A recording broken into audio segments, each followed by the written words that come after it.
ની ગુજરાતના હવામાનની ઉત્તર ગુજરાતમાં મહેસાણામાં વરસાદી માહોલ જામ્યો। કરા અને પવન સાથે કમોસમી વરસાદ પડ્યો। મહેસાણા, વિસનગર, બહુચરાજી, સાંપાવાડા સહિતના ગ્રામ્ય વિસ્તારોમાં કમોસમી વરસાદ જોવા મળ્યો। માવઠાના કારણે વાતાવરણમાં ઠંડક પ્રસરી છે। કમોસમી વરસાદથી ખેડૂતોને ભારે નુકસાનની પણ ભીતિ છે। તો આ દ્રશ્યો મહેસાણામાં જોવા મળ્યા છે। મહેસાણામાં અલગ અલગ તાલુકાઓમાં જે પ્રકારે વરસાદી માહોલ જાણે કે જુલાઈ ઓગસ્ટ મહિનો હોય તેવો માહોલ એપ્રિલ મહિનામાં જોવા મળ્યો તે દુઃખદ વાત છે। આ કમોસમી વરસાદ હંમેશા ખેડૂતોને રોવડાવે છે, પરંતુ જે દ્રશ્યો છે તે ચોમાસા જેવા જ છે। હાલ આ મહેસાણામાં અલગ અલગ તાલુકાઓમાં વરસાદ છે। વિસનગર, બહુચરાજી, સાંપાવાડા સહિત ગ્રામ્ય વિસ્તારોમાં કમોસમી વરસાદ। સંવાદદાતા મનીષ મિસ્ત્રી ફોનલાઈન પર। મનીષ, શું પરિસ્થિતિ હાલ મહેસાણામાં?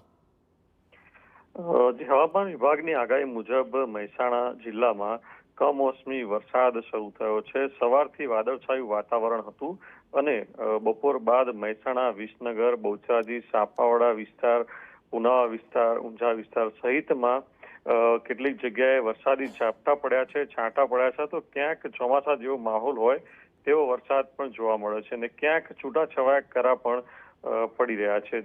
ઉલ્લેખનીય છે કે ભર ઉનાળામાં કમોસમી વરસાદને કારણે એક તરફ ઠંડક તો છવાઈ છે, પરંતુ આ કમોસમી વરસાદને કારણે ખેડૂતોમાં પણ ચિંતાની ભીતિ સેવાઈ રહી છે। જી બિલકુલ, આભાર મનીષ સમગ્ર માહિતી બદલ।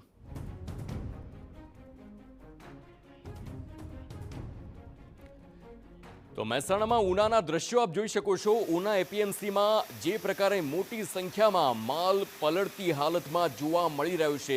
ક્યાંક ને ક્યાંક વરસાદની આગાહીને તેમ છતાં શેડ તો બનાવવામાં આવ્યા છે, પરંતુ જે વરસાદના સીધા ઝાપટા છે તેના કારણે માલને મોટા પ્રમાણમાં નુકસાન થાય તેવી આશંકા હાલ સેવવામાં આવી રહી છે। પરંતુ જે ઊંઝા એપીએમસીના દ્રશ્યો છે એ ચિંતાજનક એટલા માટે છે કારણ કે કમોસમી વરસાદ હોવાના કારણે માલને મોટું નુકસાન થઈ શકે છે। તો આ દ્રશ્યો જુઓ કેવી રીતે એક બાદ એક બોરીઓ જેમ વરસાદ પડવાની શરૂઆત થાય છે તેમ તેને સુરક્ષિત સ્થળ પર લઈ જવાની કામગીરી હવે કરવામાં આવે છે।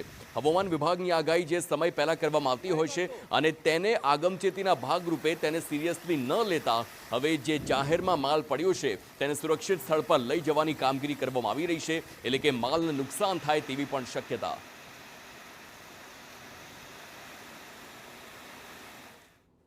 ગુજરાતમાં આજે હળવા